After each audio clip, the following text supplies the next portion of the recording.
Today, Ukrainian Foreign Minister Andrii Sybiha attended the G7, trying to garner more support for the war-torn country. Afterwards, the foreign minister traveled to Poland, where he met with his Polish counterpart, Radosław Sikorski. Ukraine's needs are acute: more air defense, more weapons and ammunition, sanctions against Russia, and decisive deterrence of the axis of evil. Is time running out to help Ukraine? Joining us now to discuss is Ivana Stradner, Senior Fellow at the Foundation for the Defense of Democracies. Hello, Ivana. Nice to see you, and thanks for joining us on World News Tonight. Thank you very much. Always a pleasure to speak with you. Now, what does Ukraine need in the short term to be in the best possible situation when Donald Trump comes in and is inaugurated as president? So to begin with, we really have very little time to support Ukraine in terms of to provide Ukraine all it needs to defend itself and to win this war.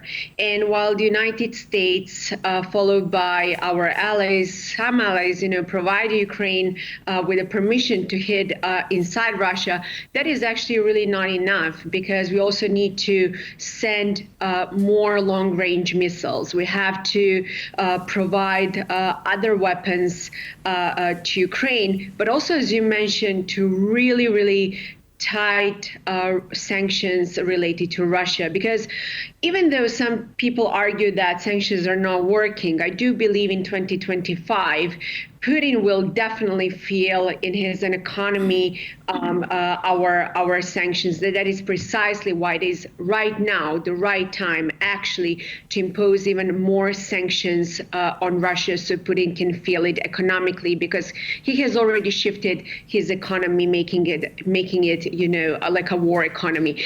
And the third thing is basically we do need to support Ukraine financially to make sure that Ukraine is safe and that they can survive this winter. Because make no mistakes, I do believe that what we saw in the past, Russia targeting critical infrastructure in Ukraine, they are going to continue doing that, basically making more panic inside the country and making sure that a lot of Ukrainians actually flee, which might actually then resort in another problem, in Europe with the influx of people coming Ukraine, which is exactly what Putin wants. And then, that will be followed by all those fears about Ukraine freezing this winter. So that is precisely why right now we need to help Ukraine also with its critical infrastructure. And actually, there is one other last point that I want to make.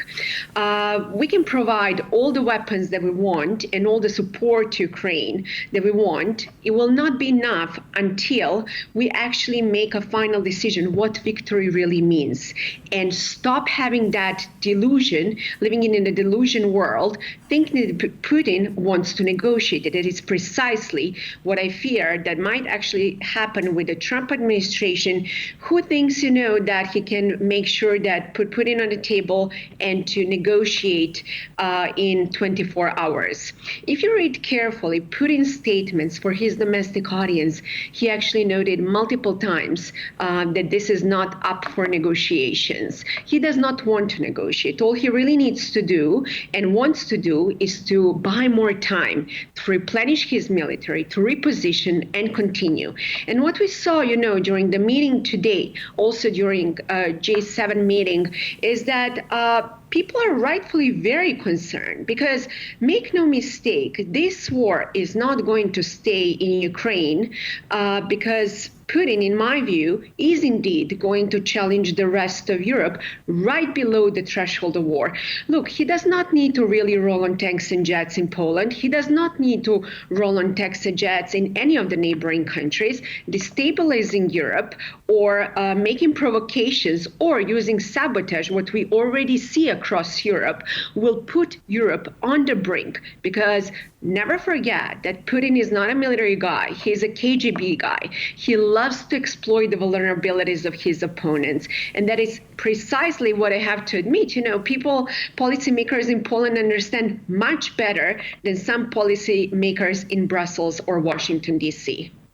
Right. Well, some say that the response coming from Europe is already too weak and showing just how weak Europe indeed is. Well, you touched on so many points here. Let me see. How important do you think of a bargaining chip right now Ukraine's occupation of the Kursk region is in Russia? Do you think that this is perhaps a bigger, even though it's not very big territorially, it could be crucial if indeed any negotiations are to take place once Donald Trump is inaugurated? You're absolutely right that this is not maybe strategically the most important part of Russia, but it actually shows also Putin's weakness. And it actually also shows Putin's weakness domestically. He doesn't want to be perceived as a weak leader. So that is precisely why Kursk is indeed a bargaining chip. And that is precisely why the United States, the United Kingdom, and our allies, some of our allies, have made the right decision to help Ukraine by putting Russia on the defensive. You know, whether such negotiations, as I mentioned, will end Putin's aggression and appetite for his imperial and ideological war, I don't think so, because he is not in a rush. He has time, and he's going to just use Donald Trump's willingness to negotiate, just to buy more time. And as I mentioned, you know, to replenish his military, to reposition, and to continue. And that is precisely why we should not fall for that trip next year, to think that Putin is willing to negotiate, and second thing, to not